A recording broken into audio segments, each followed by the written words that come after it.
You're watching Steve TV. That's right, Steve TV.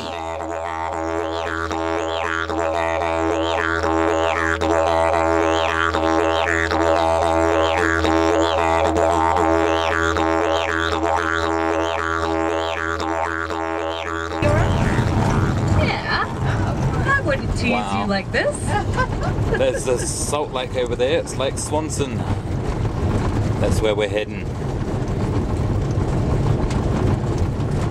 Need some salt for our steak for dinner. That's right.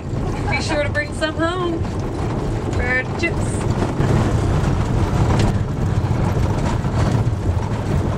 And this is the middle of winter. It looks like summer. I'm wearing pants. So am I. It's winterish.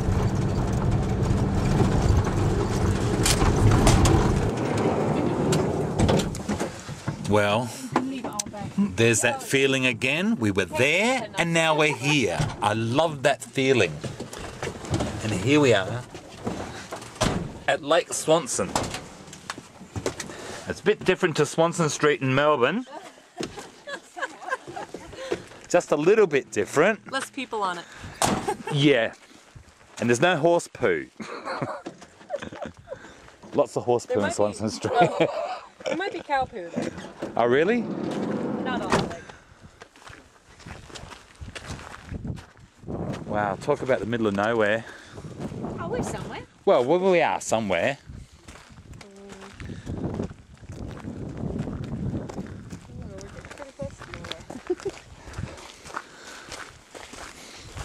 So just watch the ring of black mud is sometimes a bit slippery, as you can see in some spots. So is there water underneath the salt?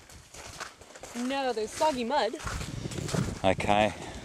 Now there should still be a body of water out here. It'll be on the other end. Actually, I'm leaving wet footprints.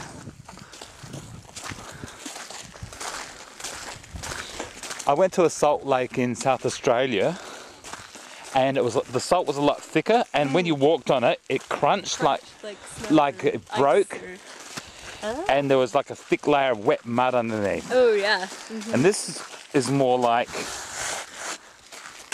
Just kind of some salt spilled over the top. Hang on, I've got a great idea. No penises, okay? No.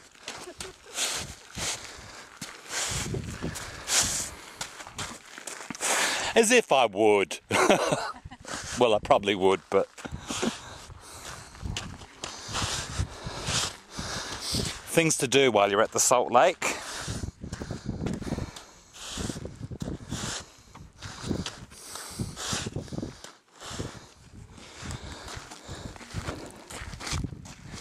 You're watching Steve TV. How cool is that?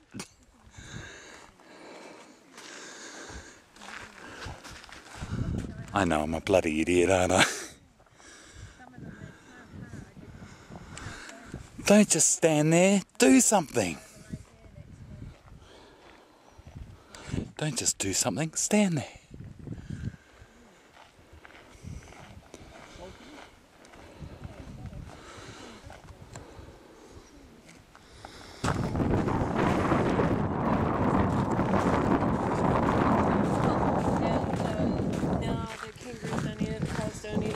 The camels will have a go if they're really desperate, but it is real spiky. Its nickname is porcupine grass. And if you think they're Wow. It's like crystals out here. Yeah, ooh, yeah. No fun. Wow. This is a lot tougher than what I just drew in. Actually, it is behind, the stuff behind the bush around. Right now, the spinifex grass is these beautiful long fronds coming out of it, the flowers coming out the top. Normally, it's just a toughy, round green bit at the bottom, but with all the rain, it's really just spoiling the view of everything. It's getting in the way. Yes, I didn't expect it to be so green. Yeah, Well, last year all the Alice Springs friends of ours were complaining because it was too green up there.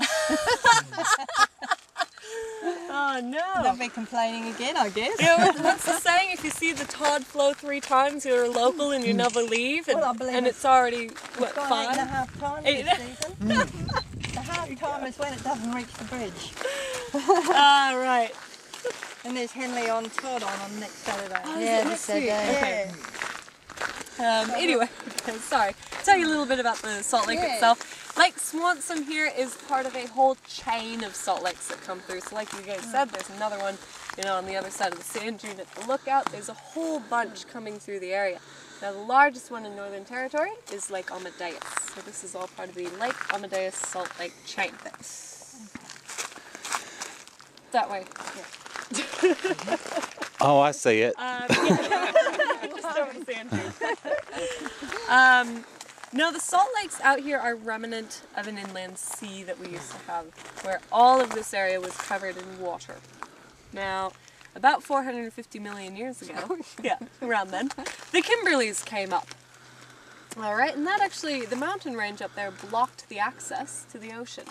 So the inland sea started to dry up. And as it did so, it got more and more concentrated with salt in the lowest points of the sea floor. So you end up with a whole chain of salt lakes starting up near the Kimberleys, coming down through this area, and ending at Lake Eyre. Alright, so a whole bunch. Now Lake Swanson is actually one of the smallest of the salt lakes. Wow. Looks pretty big to me. How far across to the other side? I'm guessing maybe 5 kilometres. 2.5? 5? 1 kilometre? 1? Yeah. 6. You're closest. So it doesn't look that far necessarily, but because of the reflection off the salt, it makes it look closer. Oh, okay. So 6 kilometers across. And that's one of the smallest in the area. Wow. That's 1 more kilometre than I was prepared to walk. Yeah. Shucks. You've got enough diesel in your Now some of you may have noticed up on the road there that there are a few tires. Have you Yeah, seen the yeah, tires yeah, on the side of the yeah. road? Lake Swanson used to be mined. So the tires are left from the mining companies back in the 80s. Now they'd mine it just for common table salt. Yeah. But they started to discover, because of transportation costs out here, it was far cheaper to mine gold than it was to mine salt. So a little change of focus there. And they dropped the contract. Now they didn't only mine Lake Swanson for gold though, they mined it for something else as well. Can anyone tell what's a little bit different about Lake Swanson? Especially if you look right over there. Yeah, it's pink. Not garnet. Pink salt? Pink salt. Is that real? Is there really pink salt? Yeah. Wow, I For just thought different that was reasons. something that some trendy cafe made up. Yeah. For different reasons though. On Lake Swanson the pink comes from beta carotene, which is a mineral. Yeah, same thing that makes your red and orange fruits and vegetables red and orange. Makes flamingos pink from the shrimp that they eat. So it's a natural source of beta carotene. Now, in the 80s, they used to use it for all sorts of things, from paint thinners to self-tanning lotion. That's my theory on why you turn orange instead of brown. But. Are you trying to imply something? I didn't want to be the pasty white guy from Melbourne, so I did a fake tan before I came. In the outback. No, it's looking brilliant. Yeah. I don't think they use beta carotene anymore. So yeah, dropped the contract though, which only just ended in 2006, I believe, just very recently. So not really much other use for the salt out here. The animals don't use it. It's too salty. When there's water in here, so that, like I was saying, there is actually a small body of water in here that shouldn't be evaporated by now. It has a tidal effect of the wind, so sometimes we come here and the water's good, sometimes it's over there, sometimes it's way in the back. Only after it rains. Wow. So once that water dries up, the salt will continue to crust up. And given about 6 months or so, you'll end up with about 2 inches thick salt crust over the entire lake. Only shallow. This is just very shallow here. Underneath that 2 inches of thick salt crust, really oozy, sticky boggy mud. Yep. Kind of like that. Alright. So the way we're seeing it now isn't quite at its full potential, but as you noticed from the shore, it got thicker as we came out. Now when there is water, the animals can't use the water either. It's too salty. It's too salty, exactly right. Although the salt water does sink, and you end up with about a 2 millimeter thick layer of fresh water on top, which the birds and the cats can make use of. Feral cats. That's Damn the great. cats. Seriously. There is enough salt in the land, as we were saying, that the cows out here don't need salt licks. Alright, so they can come out and eat different plants. This bush all around the salt lake here is salt bush. You eat that, you get the salt. The water that they drink is a bit salty as well. They get all the minerals they need from what they eat and drink. No worries. Now you can see the line, literally where the salt bush ends and the spinifex grass begins, right? That's how big Lake Swanson used to be. So over thousands of years it is drying up, slowly getting smaller and smaller. Every time it rains, the salt dissolves, the water evaporates, and brings just minuscule amounts of salt back into the atmosphere. God, you can get a good tan for reflection-wise. I know, you just stand out here like this, so you've got sun from all angles. Should have brought our beach towels with us. Now, if they just planted pepper bush around the edges, you'd have the whole set. Pepper bush? Yeah. Why pepper bush? Well, salt and pepper. Oh. Maybe that's what they did wrong. Eat your barbecue?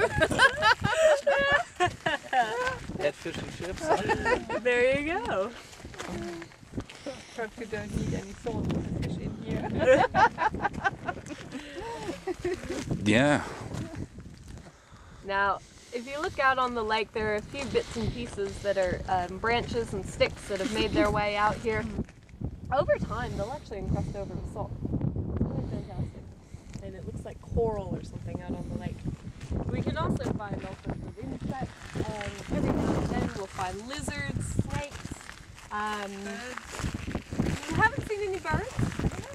We have a lot of mice right now. You can always tell what plague is coming through. You know, when I first got here a year and a half ago, it was locusts, mice. But animals come out thinking they're going to get a drink from the water, find out it's too salty and they die.